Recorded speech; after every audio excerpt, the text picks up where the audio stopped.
Welcome to the fourth and final part of my mini-series about the BBC sitcom pilot, The Jewel in the Crown, Southall, Middlesex. In part one we looked at how the pilot introduced Spike and Eric and the audience reaction. In part two we saw how the chaotic plot elements simply didn't come together, and in part three we saw how this pilot failed on so many levels and why it could never have worked in 1985. Now to the final question. Why did the BBC bury this pilot? The studio recording of the pilot was in February 1985, placing it at a critical juncture in British social and comedic history, coinciding with the growing influence of alternative comedy and evolving public sensibilities. 6 years earlier, just before the 1979 general election, the National Front arranged a meeting at Southall Town Hall, which they were entitled to do under the Representation of the People Act. The population of Southall contained a very high number of people from the Indian subcontinent. Given that the policies of the National Front were opposed to immigration and were in favour of repatriation, this was throwing down a deliberate challenge to many residents. By 3 p.m. on the 23rd of April 1979 there were several hundred protesters with placards. They were not just protesting the National Front meeting but the death of teenager Gurdip Singh Chaggar, who was stabbed by a gang of white youths in 1976. At 4 p.m. a number of roads were cordoned off by the police. What started as a peaceful protest escalated into chaos. At 6:20, up to 2,000 protesters tried to break the police cordon on the High Street near the Town Hall. The meeting did take place at about 7:30. The police made 340 arrests, 36 police officers were injured and 24 demonstrators needed hospital treatment. There was about £30,000 worth of damage to business premises, equivalent to about £150,000 today. Vehicles and street furniture were also damaged and destroyed. During the disorder, teacher Blair Peach was injured. He died in hospital later that night. Members of the Metropolitan Police's Special Patrol Group were investigated, but the Director of Public Prosecution stated there was insufficient evidence to justify a prosecution. An inquest gave a verdict of death by misadventure. So, the mere mention of Southall in the title was probably enough to make BBC management jittery about broadcasting the show. So how did the pilot get the go-ahead in the first place? Looking at how comedy shows were commissioned highlights how privileged entry and progression perpetuated the replication of the tastes and dispositions of a semantic norm of white middle-class males.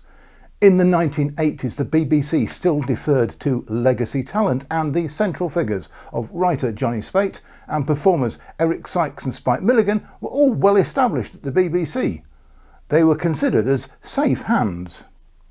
It is clear that producer-director Martin Shardlow, who commissioned the original script, and BBC head of comedy Gareth Gwenlyn were convinced that a Sykes-Milligan-Speight reunion would be a massive hit.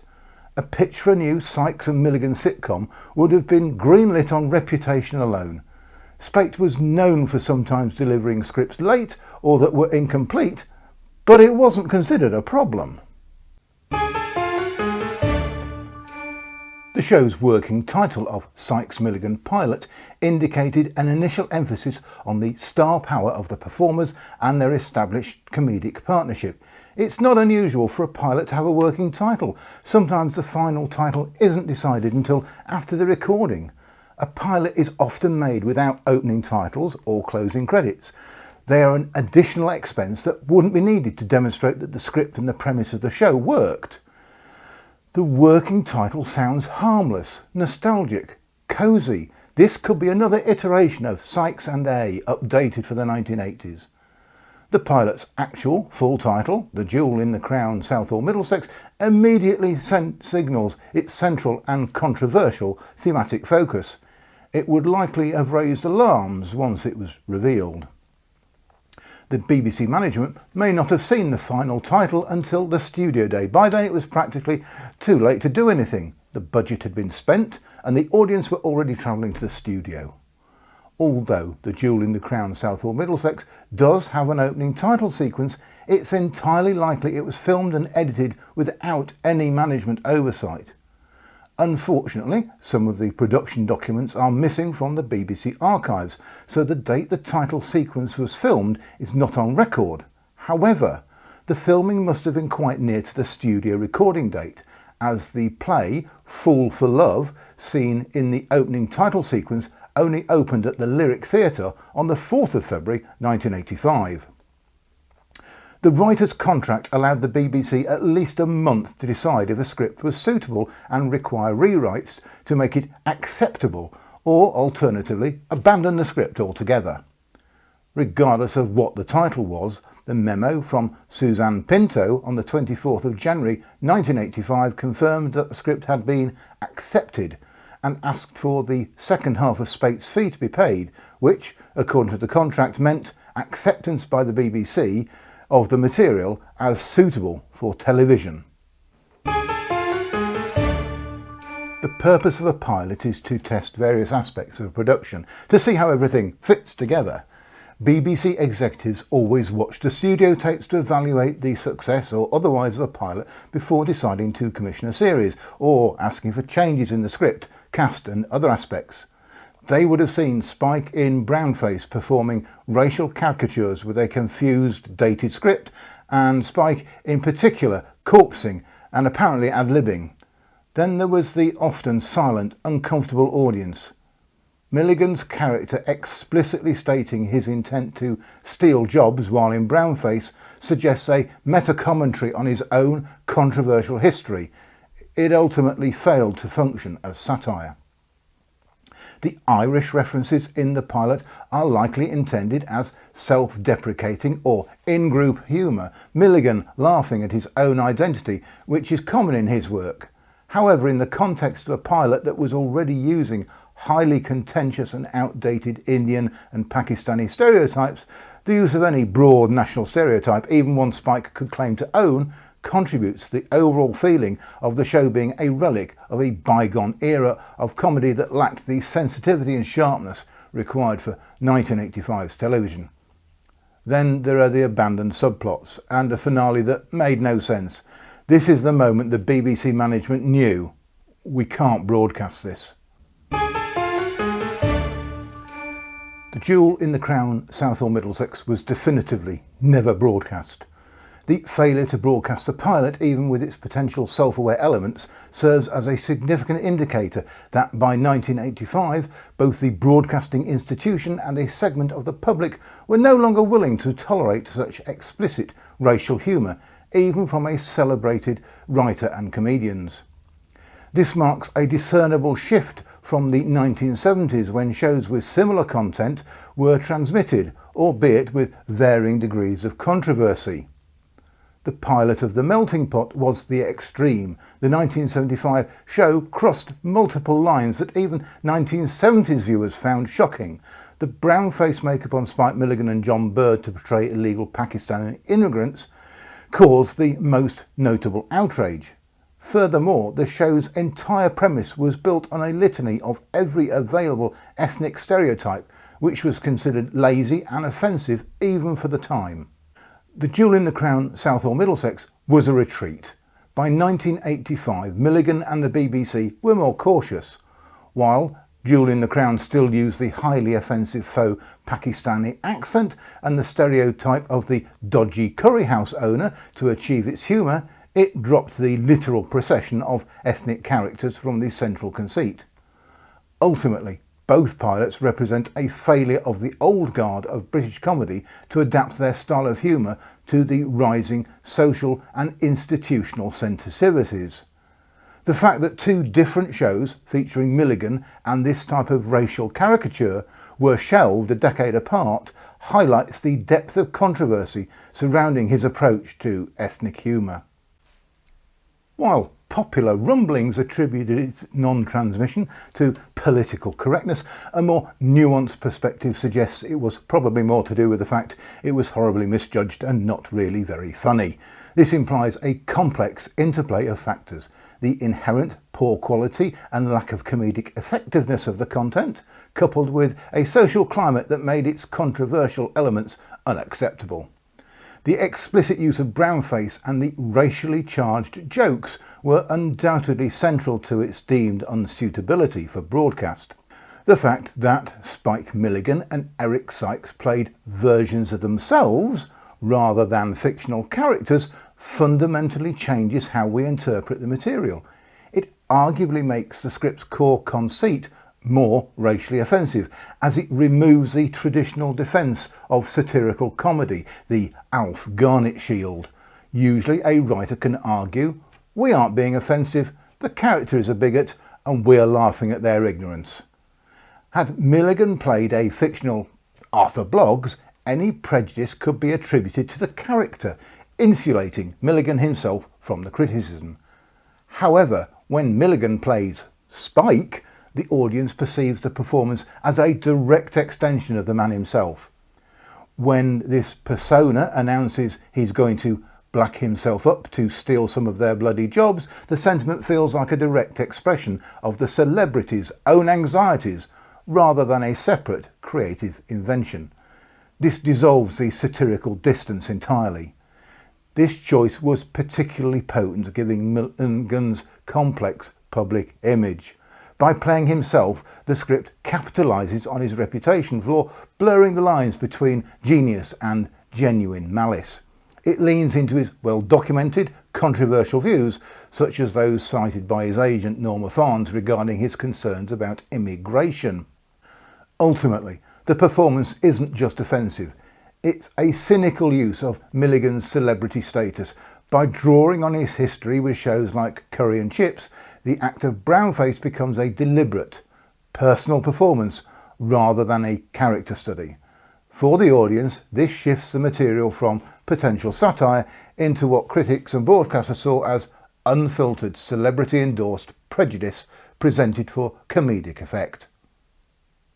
The BBC's approach to comedy commissioning during the 1970s and 1980s was significantly shaped by severe competition from the independent regional channels and the strategic arrival of Channel 4 in 1982.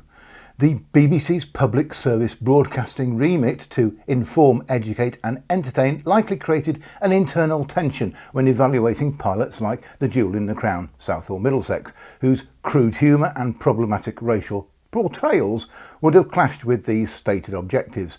The decision not to broadcast was likely a multifaceted one, combining a negative creative assessment, not really very funny, with a recognition of the material's profound unsuitability for the rapidly evolving social and broadcasting climate of the mid-1980s.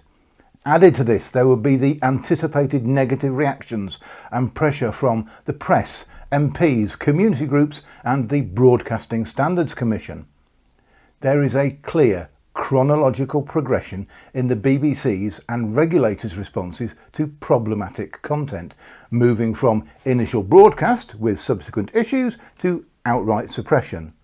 The threshold for what constituted offensive content and the BBC's willingness to transmit it diminished.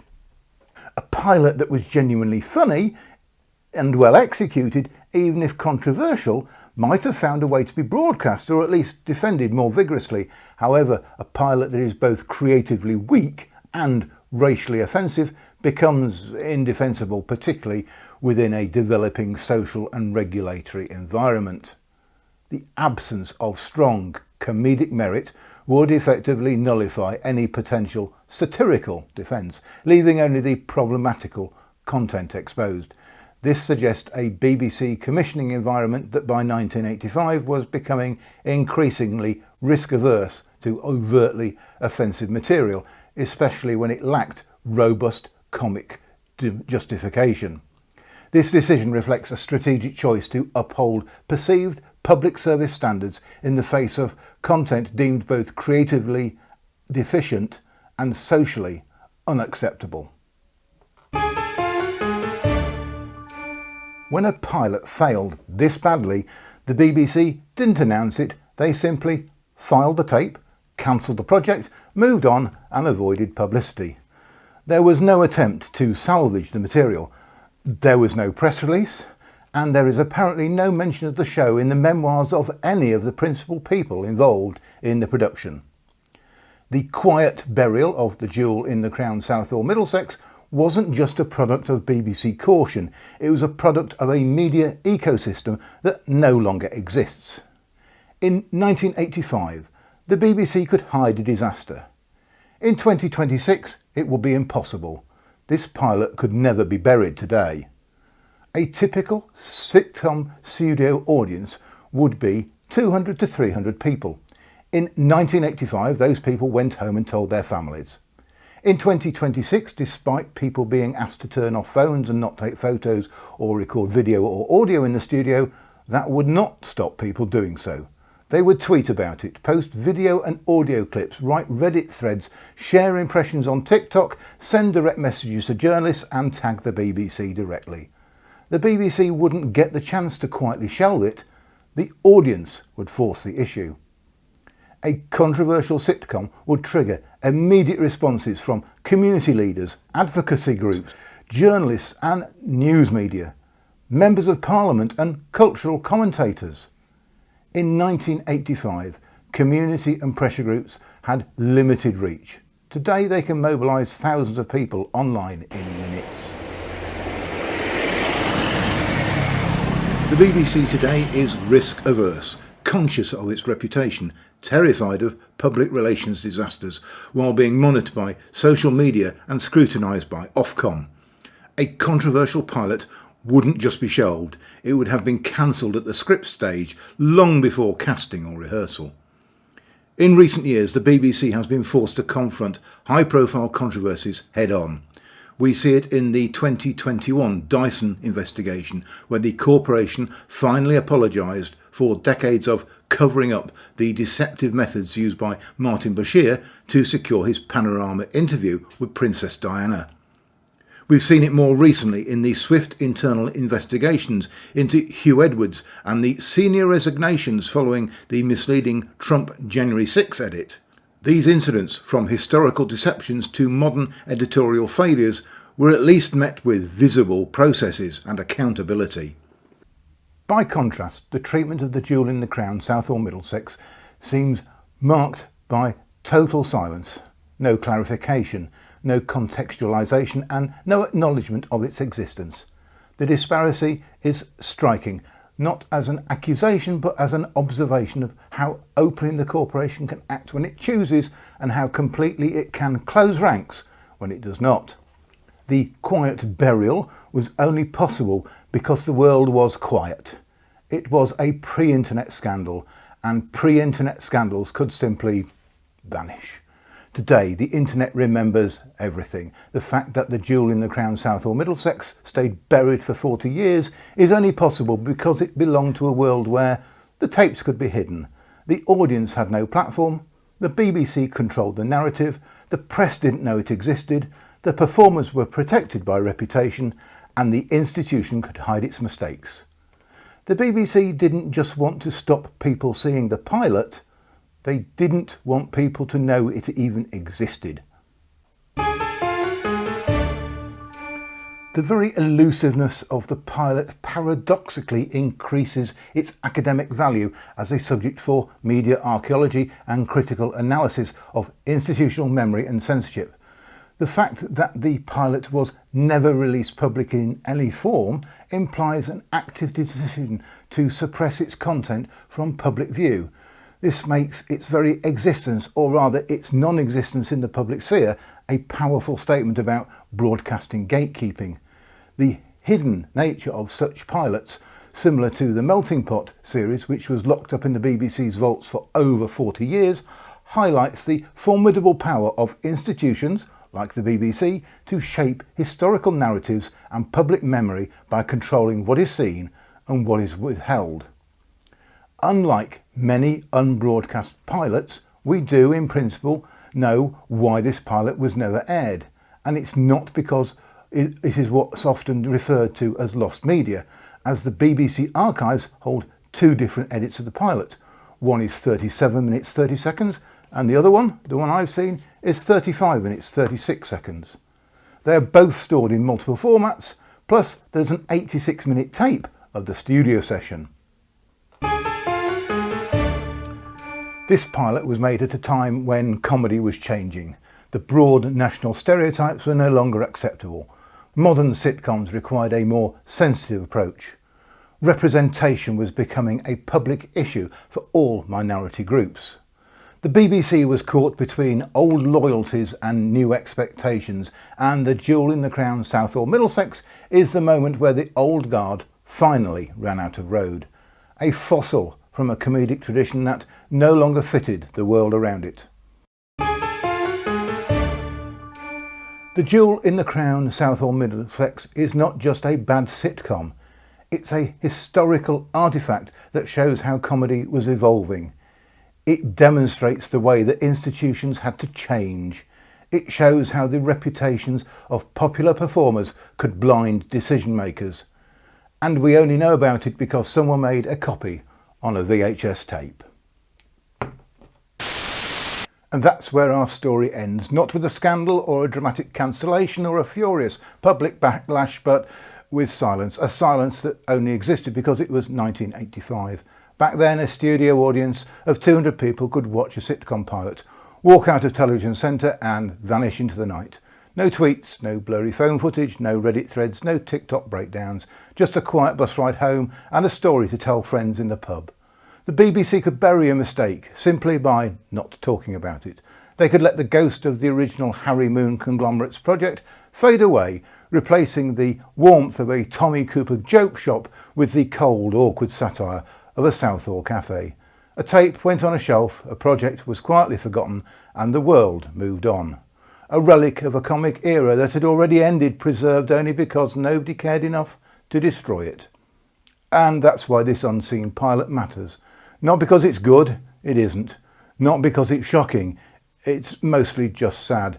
But because it shows us the moment when British comedy changed and the moment when the BBC realised it had to change with it. Thanks for joining me on this revealing rummage in the BBC archives. There are many more unbroadcast TV pilot episodes. I'd love to tell you about them, so stay tuned for more deep dives in the archives.